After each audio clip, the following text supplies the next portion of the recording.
Anyway, it's good to see everyone, and welcome to those who may be online.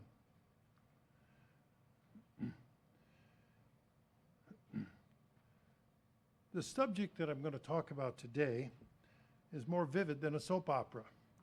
It's full of colorful personalities, and it's a mixture of joy and tragedy.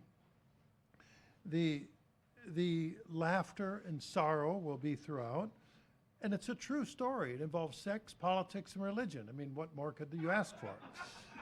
Let's turn to Matthew 1:1. In Matthew 1:1, and this starts out, it's really starting out with the genealogy of Jesus. In Matthew 1:1, the book of the generation of Jesus Christ, the son of David, the son of Abraham, and it goes through and it recites, Abraham begat Isaac, Isaac begat Jacob, and Jacob begat Judas and his brethren.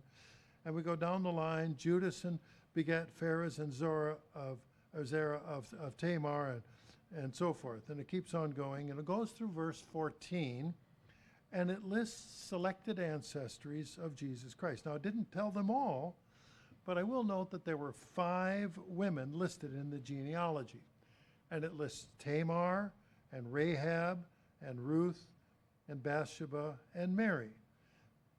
Now, this was over 30-some years ago that I first started looking at this and saying, well, this is really strange. Why are those particular women listed? Because there are a bunch of women who were not listed that you would normally think would be there. Not listed was Eve, the wife of Adam, the first human mother. Not listed was Noah's wife, also the mother of all living. Not listed was Sarah, Abraham's wife. Not listed was Rebekah, Isaac's wife. Not listed was Leah or Rachel, the wives of Jacob. And so we have this circumstance that there is one woman that is listed that I want to talk about today. And to examine the life and lessons regarding that one woman listed in Matthew 1 is the woman named Tamar, because there are profound lessons for us today from the story of Tamar's life. So we're going to see some of the reasons that she was listed as an ancestry of Jesus the Christ. Now, as I've mentioned, this story has more twists and turns than a mystery novel or a wild movie plot. As they say, truth is stranger than fiction, and the story of Tamar's life is rarely, if ever, told because it's terribly awkward, it's extremely embarrassing, and often unseemly. Well, this is told in the chapter of Genesis, verse 38, and you might put a bookmark in Genesis 38 because we're going to refer from time to time to that chapter. Now, let's put it in perspective. The previous chapter, Genesis 37, is about Joseph, the son of Jacob, the grandson of Isaac, great-grandson of Abraham. And Genesis 37 tells us about Joseph's dreams and how Joseph was sold into slavery to Egypt by his brothers. And then the story, while Joseph is in Egypt, then we have chapter 38, and we read about this story about Tamar. Well, what's up with that? Is and then we have this inset chapter in chapter 38. And then after that, we have chapter 39, where it goes back to Joseph in Egypt. How Joseph was rejected the illicit advances of Potiphar's wife. He was thrown in prison and so forth. So you have this chapter, some reason set in there after 37 and before 39. So when we go through this story of Tamar, we're going to see what a contrast the life of Judah was to his much younger brother, Joseph. Now, Tamar's life is inextricably intertwined with the life of Judah, one of Joseph's older brothers. Now, Judah was the son of Leah. He was the 4th son of Jacob. There was Reuben, Simeon, Levi, and then Judah. And Judah was able, when Joseph was thrown into a pit by his brothers, Judah was able to convince his brothers that they shouldn't kill the younger brother, Joseph. It was Judah suggested the brothers could make a little money off the deal and sell him to some traveling traders. And we read that in Genesis 37, verses 26, when Judah said, "What profit is it if we slay our brother and conceal his blood?" Verse 27, "Come, let us sell him to the Ishmaelites." Well, these were like their second cousins. and their relatives. So they were distant cousins, and they were traders. And it talks about, they sold him sold him off, and he wound up in Egypt. So Joseph is out of the picture. So for this generation or this time period, then we have Genesis 38 is a time frame for the story of Tamar. And if we go to Genesis 38, and we start in verse 1, we read, "And it came to pass at that time." What time are they talking about? Well, it's right after Genesis 37, that time when Joseph was thrown into the pit and sold to the Ishmaelite traders and transported to Egypt. So we read on in Genesis 38:1, "It came to pass at that time that Judah went down from his brethren and turned into a certain Adulamite whose name was Hira." Hira the Adulamite will appear later in this story, and so we'll want to make a mental note that Hira was Judah's friend. In Genesis 38, verse 2, and it talks about Judah saw a gal there and married her. And the story goes on in verses 3 and 4 and 5, where she had 3 sons. And the 3 sons Judah had and his wife had were Onan, and Shelah.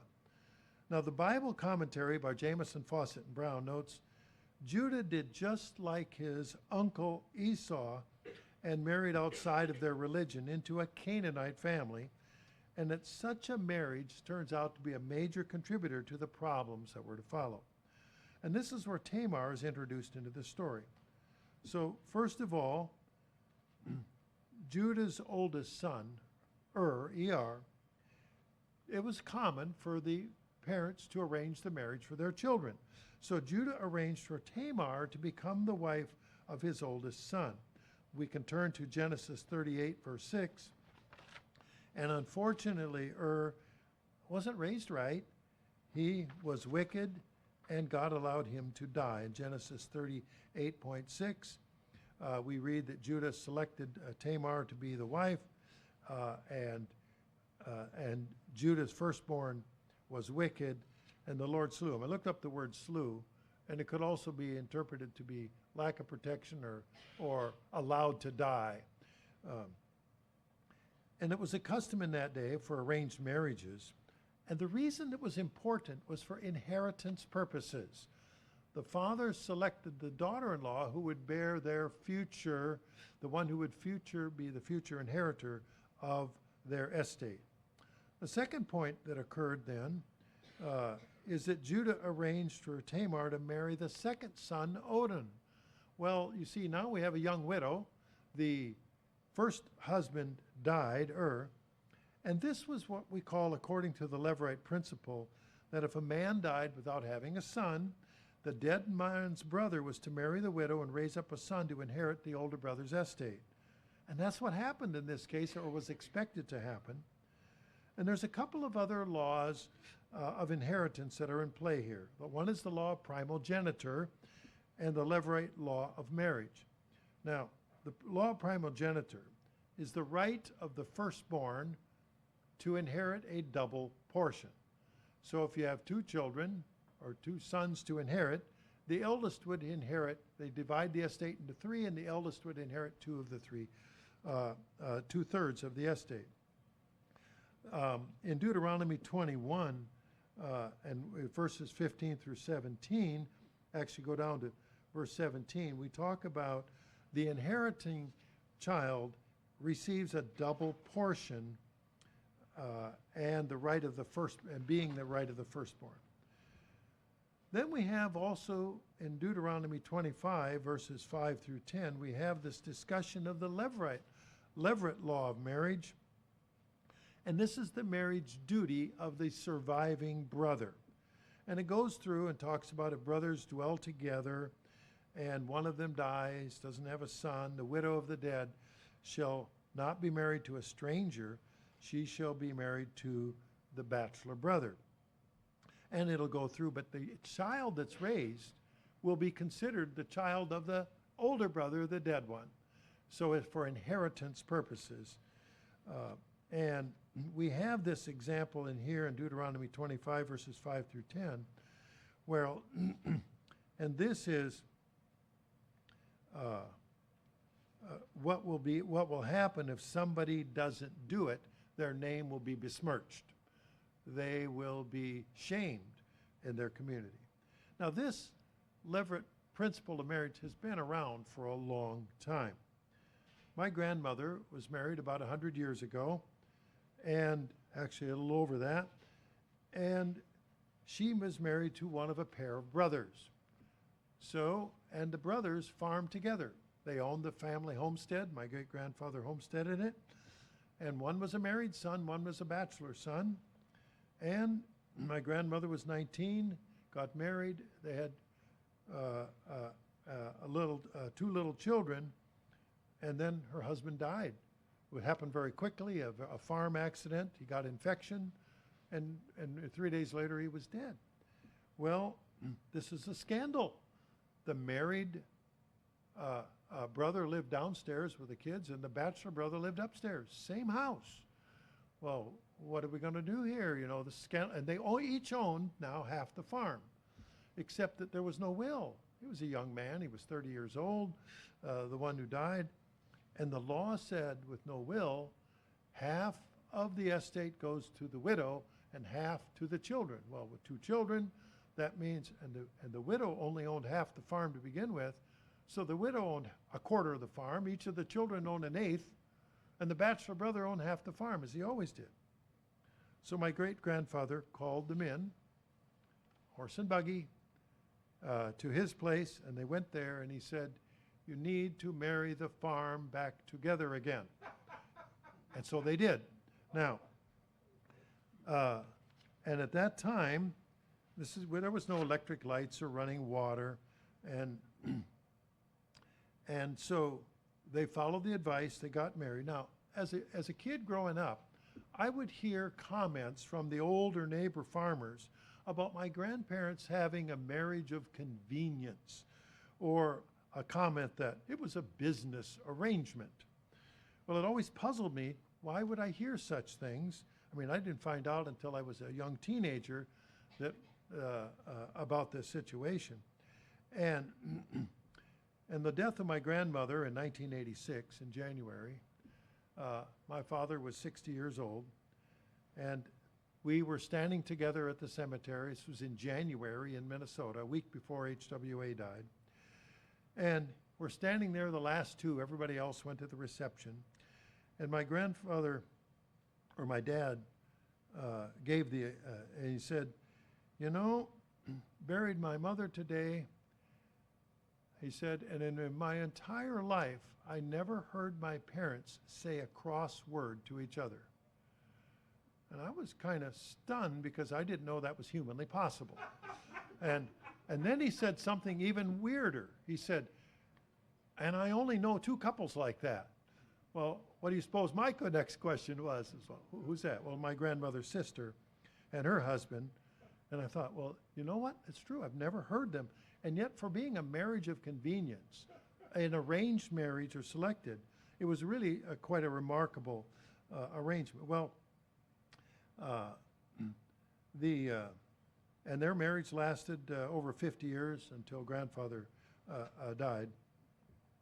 At the time, in Matthew 22, starting in verse 24, this is at the time of Jesus Christ, the Sadducees questioned Christ, using the Levirate law to challenge Christ regarding the resurrection. And they go through the example, if a man dies and doesn't have children, his brother will marry the wife, and so forth, and they don't have a child, and he dies, and it goes through, and it goes 7 times, and goes on to explain this succession. You know, whose wife will she be in the resurrection? You know, trying to trip up Jesus to make this. But they all understood the Levirate law of marriage. So let's go back to the story of Tamar now. Judah instructed his second son Onan to marry the young widow Tamar in Genesis 38, verse 8. And he said, "And raise up a child, to raise up the seed for your brother." And verse 9, "And Onan knew that his seed," meaning his son, "would not be his." And then he practiced a primitive form of birth control so that he would not have a child by Tamar. Verse 10, "The thing which he did displeased the Lord, and he died also." So we aren't given the particular of Er's death, and we aren't given the particulars of Onan's death. And we're left to speculate that why Onan did not want to have a son by Tamar, but it's not difficult to see that Onan's son by Tamar would have been legally Er's son and would have displaced him in the inheritance. So his own biological son would be considered his legal superior, and he would be aced out of an inheritance. And any other sons that he had would be lesser by comparison in the inheritance. Now, Judah's father, I might point out at the time, Jacob, he was alive at the time. And so Judah was in line to become the chief inheritor of the father Jacob's estate. And there's a lot of money riding on the line when you consider the father of all of the children of Israel, and Judah was the fourth son, and you go, wait a minute, how can that be? Well, Reuben disqualified himself. Simeon and Levi, we can read in 1 Chronicles 5 and verse 1 about how Reuben disqualified himself. And then in Genesis 34, starting in verse 25, we read how Simeon and Levi disqualified themselves for the inheritance. And that really brought it down to, in Genesis 34, verse 25, and Genesis 34, verse 30, when Simeon and Levi went out and slew on the matter of Dinah, and slaughtered local Canaanites, as Jacob said, you make my name stink. So there were three older brothers that disqualified themselves, and that's a story really for another day. But they had blood on themselves, on their hands. So now we have Judah's fourth son, and you would say, well, wait a minute. Joseph was the eldest son of the next wife, but remember, Jacob didn't know that. He was told his son had died when he was secretly shipped off to Egypt. So he was looking at inheritance-wise, well, who's left? Well, that leaves Judah to be left. And Judah's oldest son, was dead, no heir. Onan was dead and no heir. And now Onan might have figured out in his own mind that if he could have a child after the death of Judah, then he wouldn't be bound to having a child by Tamar. So we'll just wait it out and see what happens. I'm just a theory of mine, but Onan's plans didn't materialize. So when Onan died, he left the third son, Shelah, and the youngest son. The point is to ask why Tamar didn't simply inherit the estate on her own for her husband, either husband's estate, because that would have settled the matter. The widow gets everything, and that's the way it is. And of course, modern law, that's what would happen. But that's not how the world worked at that time. The wife wasn't the heir, but the right to the wife descended with the property to the next of kin. And so the right to marry Tamar was a heritable right. It could be inherited, and that's what was happening. Now, then the laws of inheritance, we read in Numbers 27, and we can read through that, how it works with the sons and daughters or near kinsmen. We read about Moses and the daughters of Zelophehad, and so forth, and we read about the laws of inheritance. But there's another example in Ruth in chapter 4 and verse 1. There's another well-known biblical example where the Levirate law of marriage was practiced, where the right to marry the widow was an inheritable right and even involved real estate. And we read about in Ruth chapter 4, verse 1, Boaz went up to the gate and sat down there. Now the gate is where the decisions were made. It's sort of like the public square where things were done. You didn't need a notary. You went to the gate in public. It says, and behold, the kinsman of whom Boaz spoke came, by whom he said, hello, such a one, turn aside and sit here. So he called in the person who had the right to marry Ruth. Verse 2, and he took 10 men of the elders of the city and says, sit down. In other words, I want witnesses here. And he told, and this is Boaz told the kinsman, that Naomi came back from Moab, and she has a piece of property, which was Elimelech's, her husband's, meaning uh, but so do you want the property? Who has the right to the property? Somebody has the right to the property. Elimelech is dead. And he says, do you want to redeem it to somebody who is closer related? And if we read on in verse 4, he says to the kinsman, if you'll redeem it, but if you don't, then I will. And he says, because I come after you. So he's getting witnesses here. And then Boaz brings up the fine print. Ever get bitten in the contract by the fine print? You know, that little tiny 6-point font that's down on the bottom in verse 6 or verse 5. But whoever buys that, the field from the hand of Naomi must also buy it by Ruth the Moabitess, the wife of the dead, to raise up the name of the dead upon his inheritance. In other words, it'll only be yours for a little while, but not for your children. It'll go following the name of Elimelech and his line. And what in verse 6? The kinsman said, I can't redeem it for myself, lest I mar my own inheritance. So go ahead, redeem it for yourself, because I can't redeem it. So now Boaz had witnesses that he was going to marry Ruth. It cleared the deck for any challenge. You might think of this in the sense of we're going through the title company before we purchase a piece of property. Is there any other claim on the property that could rise to dispute the title? And so we now have the 10 witnesses there that says that Boaz was free and clear. And it's interesting, if we go down to verse 12, when the announcement was made then for Boaz to marry Ruth, verse 12, and let your house be like the house of Pharez, whom Tamar bore to Judah, of the seed which the Lord shall give of this young woman. In other words, may you be fruitful and productive, just like your ancestor, and so there's a certain similarity here from Tamar and then down the line that we have that reference in there.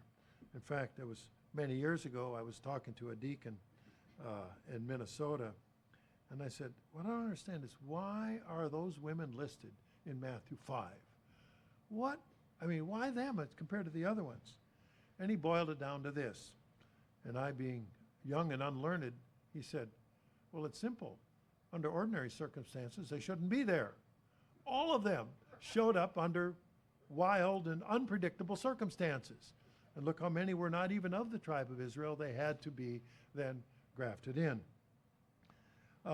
We also find in Genesis 38, then in verse 11, after the second son died, the second husband of Tamar, in Genesis 38:11, we have Judah tells Tamar, go to your father's house to live. In other words, you can't live here because the third son is too young. He says, you got to wait till he's grown, because now the third son is in line to marry Tamar. Now, she was both a widow and a betrothed woman, sort of like living in a netherworld, neither one nor place nor the other, not living at her father-in-law's house. So at once, both being a widow and an engaged woman, the only place to live was back at her father's house. And then we note, as we read on in Genesis 38, verse 4, Tamar waited for Shelah to grow up. And she waited, and she waited. And when the third son reached adulthood, now normally the age of the adulthood is age 20. We aren't given the exact number of years, but it's possible that Tamar waited 10 or 15 years for the third son, Shelah, to grow up to marriageable age. But as we read in verse 11, Judah was worried his third son would also die suddenly, just as did the first two sons. Sort of like, that woman is a kind of a curse. Marry her, you're going to die. Well, they kind of have some credibility there when the first two husbands have died. And in chapter 38, verse 4, Judah did not arrange for Shelah to marry Tamar. Now, what impact does that make? If Judah delayed the marriage of Tamar to his third son, he delayed then the eventual birth of a son by Tamar to inherit Judah's estate in the name of the oldest son. And in Exodus 22, verse 29, we read about the offering of first fruits. You shall not delay to offer the first of your ripe fruits, and of your liquors, the firstborn of your sons you shall also give to me. In other words, there's an inheritance coming here from the firstborn. But it wasn't just Judah's estate here, because Judah was condemning Tamar to a lifetime of widowhood and childlessness. She couldn't marry anyone else, and so she would remain childlessness. And they didn't have Social Security or public programs as they do today. She would be living at the behest of her father's household, and then whoever else would manage to take care of her. She would have no children to look after her. In that sense, Judah was then oppressing a widow, the widow Tamar. In Zechariah 7, starting in verse 9, in Zechariah 7:9, thus speaks the Lord of hosts, saying, execute true judgment and show mercy and compassions, everyone to his brother, verse 10, and not oppress the widow, nor the fatherless, nor the stranger, the poor. Let none of you imagine evil against his brother in your hearts. We read on in Exodus 22 and verse 40, you shall not afflict any widow or fatherless child, and so forth. Verse 23, I will hear their cry. So by denying or by delaying the marriage of the third son, Shelah, to Tamar, he was denying the marriage and the opportunity for Tamar to become a mother. Judah was setting himself up for a nasty fall. We've already read now that not good things happen to people then that oppress the widow. So what happens then in Genesis 38, verse 12? Judah's wife dies. So in the process of Shelah growing up, and the Judah's wife died, and Judah was comforted and went to his sheep shearers to Timnath and his friend Hira the Adullamite. Remember Hira the Adullamite? That was his friend back when he found his first wife, or his wife, Shua. And of course, when you go to, during sheep shearing season, that's a big production, a huge production. You don't do it alone. You need a lot of people, a lot of help. Well, knowing this, and you can't keep secrets, there was no social media of the day, but everybody knew when you have a sheep shearing event, you have this huge, everybody gathers together, and I grew up when I was a kid during harvest season. The neighbors all helped, and they went around from farm to farm to farm, and whoever was the host fed everybody.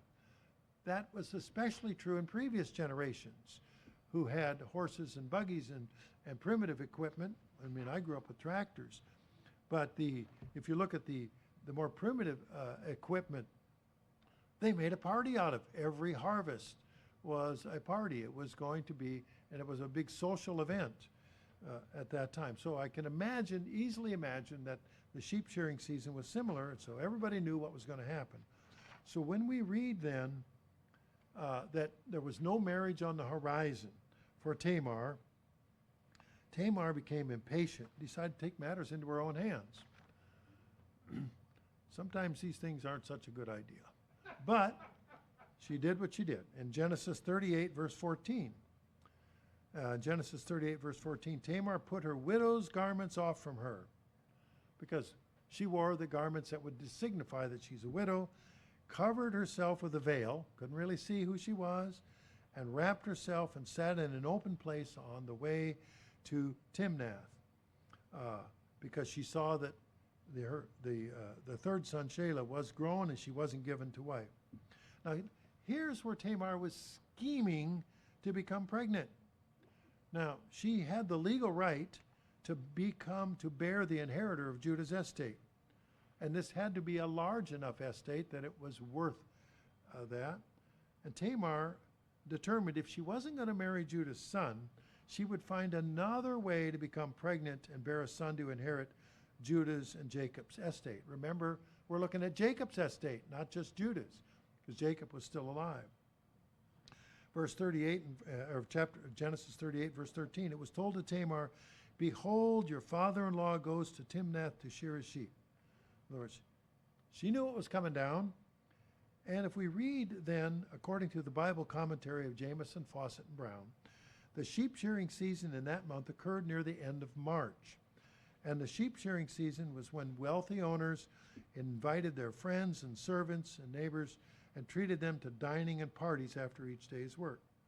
So we know that, that Tamar dressed herself in a veil and was by the roadside, you might say a streetwalker. And verse 15, when Judah saw her, he thought her to be a harlot because she covered her face. Apparently that was the standard for them, so you couldn't be readily identified. Now, normally you'd think that Judah would have recognized Tamar. After all, he picked her out to be the son of his eldest, or the wife of his eldest son, and then instructed her to marry his second son. But bear in mind, it could have been quite a while. It could have been years. And it may be that he hadn't seen her for over 10 years, maybe more. She went back to live in her father's household, and of course her face was covered with a veil. And then we read in Genesis 38, starting in verse 16, became the bargaining. Judah was a widower. He was lonely and wanted companionship, so he bargained with this veil-covered woman on the side of the road. And he bargained, and what did she say? Tamar wanted proof. Now, she didn't say who she was, but she wanted proof that it was Judah. And so she said, when he said back in verse 16, what do you want? And she said, a kid from the flock. And of course, he didn't have an animal to give her. So he said, well, what pledge, what collateral can I give you to demonstrate this? And so she said three things: your signet, your bracelet, and the staff that's in your hand. Now, and he gave those three things to her as proof that he would send a kidlet from the flock to her for payment for their dalliance. Now, I went to my old college textbook. I had an Old Testament survey class, and it's a book entitled The Old Testament Speaks. It's a commentary by Samuel Schultz, and Schultz noticed that the ancient Ugaritic and Mesopotamian sources said three items were necessary for personal identification. And this is what Tamar did. She obtained Judah's signet. Now, it's a ring on his finger, or it could have been carried on a rope or chain on his neck, a bracelet, his staff, and each of those items were personalized in some manner so everyone would recognize him. And Tamar's efforts to get three items of the collateral to back up Judah's pledge isn't much different than us going down to get a new driver's license. You got to have several pieces of identification to get that license. So, or if you're trying to get a Social Security card, you've got to have several sources of personal identification. And at the time, there were societal rules about taking a pledge. In Exodus 22, in verse 26, we read about a pledge of personal property, such as a coat, cannot be retained overnight. In Exodus 22, verse 26, it says you got to return that because you don't want somebody freezing overnight. They gave you a pledge. And so the expectation was that the pledge would be redeemed immediately or very quickly. But Judah might also have come to his senses and realized his identification was out there, and he could be ratted out. And that could be rather awkward. So what he did in Genesis 38, verse 19, it says, she arose and went away and took the veil from her and put back on the garments of widowhood. And what did Judah do? He sent his buddy, Hira the Adulamite, to go retrieve the pledges. In other words, drop off the kid from the flock and retrieve the pledges. And his buddy, his good old buddy, the Adulamite, couldn't find her. She's gone. This was no harlot. She just did a one-time dalliance. And you also realize that she had to have known that she was able to get pregnant at that time. And verse 22, the Adullamite returned to Judah and said, I can't find her. And the men of the place said, there's no harlot here. In other words, this was all a shock. Who are you talking about? Well, you know that Judah trusted his friend Hira the Adullamite to keep this matter secret. They were clearly close friends. Like, okay, keep your mouth shut and your head down. Everything will be fine. Nobody will ever find out, right? Well, after all, this was the same guy that arranged Judah's first marriage. And so, but in the heat of the moment, when Judah was bargaining with Tamar, he made a decision that would come back to haunt him with the three forms of personal identification. Now, he couldn't very well go personally back to whoever he thought the roadside harlot was to get it back, because that itself would be revealing and condemning. And it was also custom, if we read in Deuteronomy 24, starting in verse 10, if you give a pledge, a piece of collateral, you're not supposed to go into the house to collect it. Deuteronomy 24:10 through 13. Don't go into the house to fetch his pledge. Let them have to bring it to you. Well, as it happened in Genesis 38, verse 24, Tamar became pregnant and was discovered. And so in Genesis 38, verse 24, and it came to pass about 3 months afterwards, it was told to Judah, Tamar, your daughter-in-law, has played the harlot, and behold, she's with child by whoredom. And Judah said, bring her forth and let her be burnt. All right. You're not going to have that kind of behavior among the children of Israel. Now, I read a number of commentaries that the death penalty by burning was only done to a daughter of a priest, whereas the death penalty by stoning was the standard method used by everyone else. So in Leviticus 21, verse 9, we read, the daughter of any priest, if she profane herself by playing the whore, she profanes her father, she shall be burnt with fire. So in short, Judah set himself up, and Tamar, to a higher standard, a standard reserved for priests, by declaring that Tamar, being pregnant out of wedlock, must be burned rather than stoned. Now, if we take a look at the Bible commentary by Schultz, burning harlots was practiced by the Hittites and Philistines of that region. So it's possible that Tamar's father was a priest of another religion. And so and that happened if we read back in the story of Samson. In the story of Samson, we read a case in Judges 15 and verse 6 about how the Philistines came up and burnt a woman with fire from a similar accusation. But the commentary by Schultz goes on to point out that the levirate obligations of a father-in-law in marrying a widowed daughter-in-law was allowed among the Hittites, but not among the Israelites. You see, Tamar wasn't subject to punishment under local law for deceiving Judah into becoming pregnant. Well, regardless of how the death penalty was supposed to be carried out, the judgment conflicted with a principle that a pregnant woman couldn't be put to death, because that would kill an innocent life. We read in Genesis 38, verse 25 and 26, that this principle of Judah then declaring her to be burned was a conflict. So Judah was really between a rock and a hard place. Things weren't working out too well for him because of the sin of Judah. So he was openly shamed and embarrassed by the revelation. He had condemned Tamar to a horrible death to be burned. He openly confessed that by comparison with Judah, Tamar acted more honorably than Judah. And as the facts became known, Tamar had the legal right to bear Judah's heir, but then it was Judah who acted dishonorably. And Judah noted he was under greater condemnation than Tamar. Not only was it widely and publicly exposed that Judah had bargained to consort with the presumed harlot. With 3 pieces of ID, you can't say, well, he didn't bargain. Of course he did. And there was a child forthcoming to remind Judah and everyone else of this indiscretion for the rest of his life.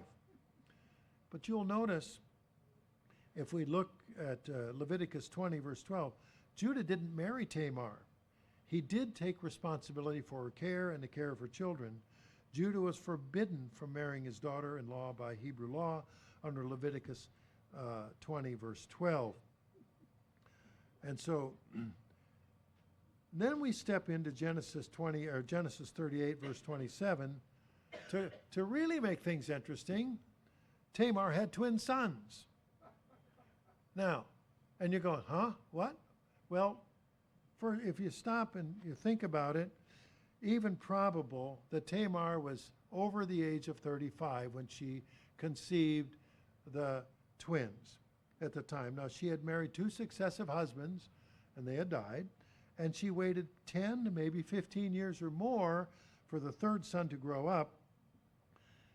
Statistically, the likelihood of twins is 3 times greater for a mother who's age 35 or more.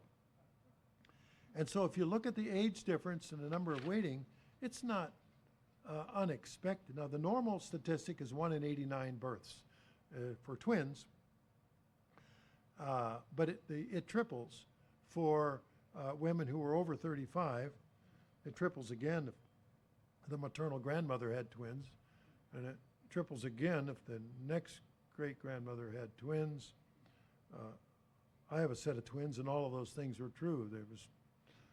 I told my dad, well, there's 14 sets of twins on mother's side, and he sat down and he said, well, let's see, let's go, in 5 generations, he says, let's go back, and he says, well, there's 25 sets of twins on your side. So it's a wonder that all of your children were twins, because the mother was over 35. So, but anyway, if you take a look, what happens next is in Genesis 38, verse 28, it came to pass, she, meaning Tamar, travailed in birth. One put out his hand. Well, that must be the firstborn. So what did the midwife do? Tied a ribbon or scarlet thread on it, saying, well, this one's the firstborn. And then it came out to pass, that hand came back, and the brother came out first, and she goes, how did this happen?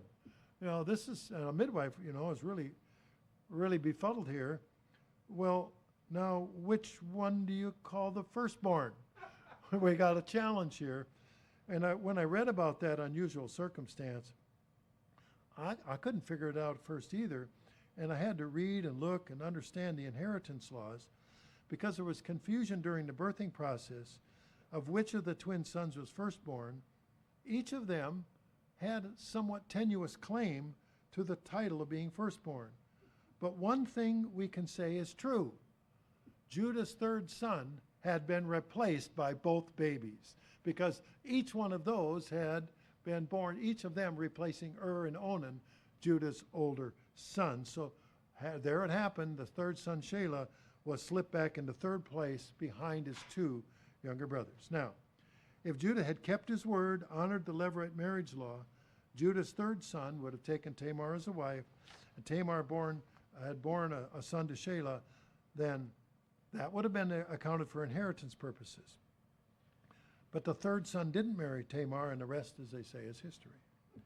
So an apparent attempt to gain the entire Judah's and Jacob's estate for himself, then still holding on to hope. When Shelah did have a son, he named his firstborn In other words, hoping maybe that will stimulate a possibility of inheritance, but that didn't happen. In fact, the naming children after their uncles is a common practice. It's been going on for thousands of years.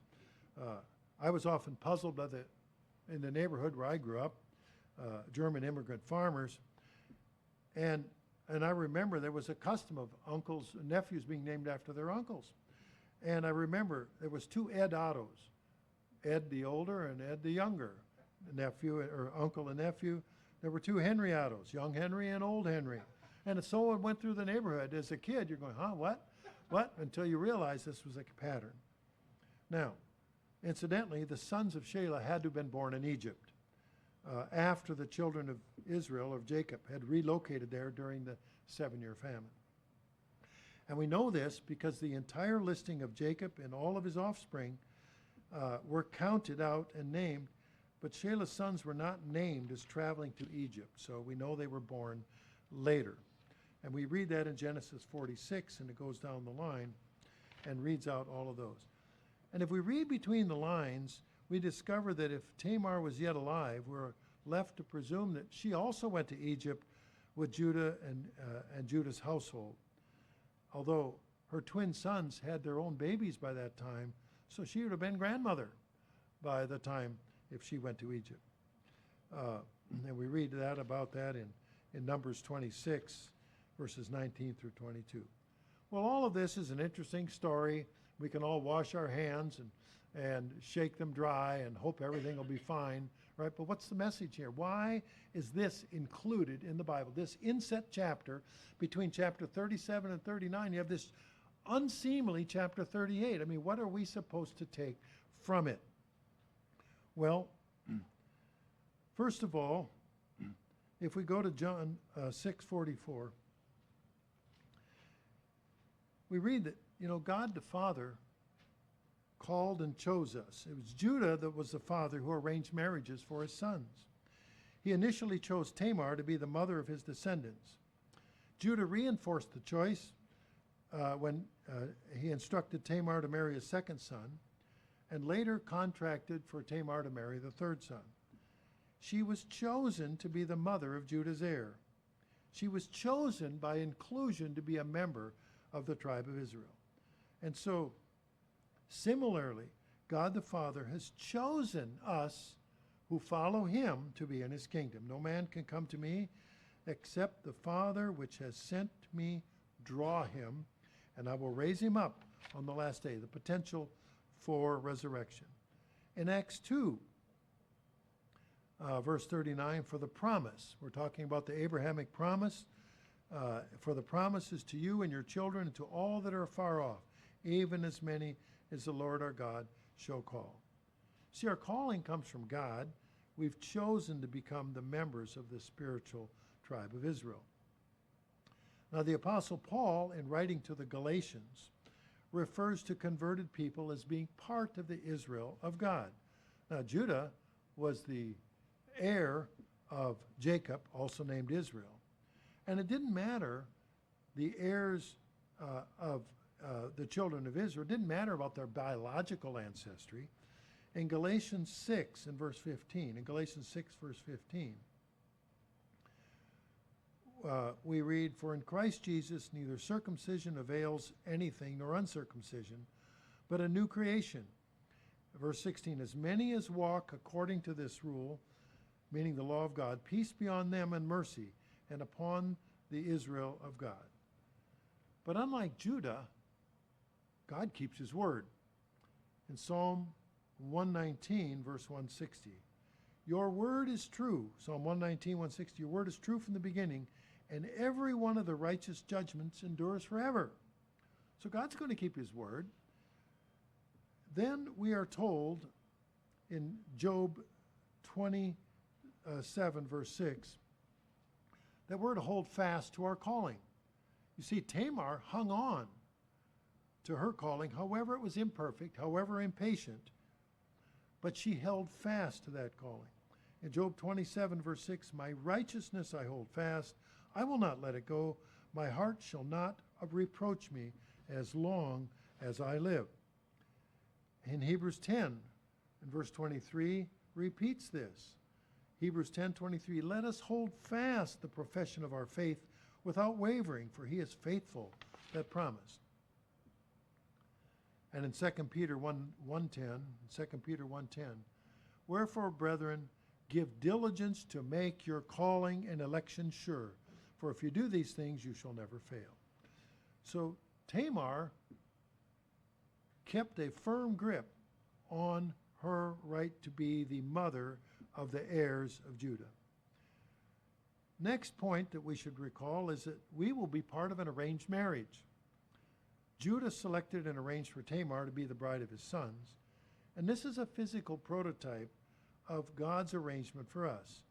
And we read this when Jesus himself gave the example in Matthew 22, verse 2.